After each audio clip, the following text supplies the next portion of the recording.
السلام عليكم. عشان ترسل مقطع فيديو من ألبوم الكاميرا كأنك مصورة في الخاص، يبين كأنه توك مصورة بدون كلمة من إدارة رفع الوسائط، يعني كأنك الحين توك مصورة.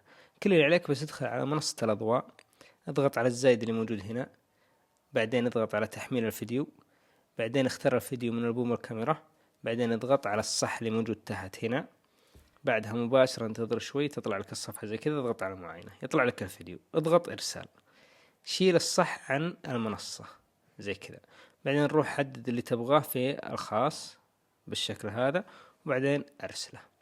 الحين انا ارسلته لنفسي، بشوف هل يطلع من ألبوم الكاميرا او لا، او من إدارة رفع الوسائط. الحين شوفوا شغلته، شوفوا الفيديو ما فيه اي كلام، وكأنك توك مصوره الحين. هذه الطريقة واستخدموها قبل لا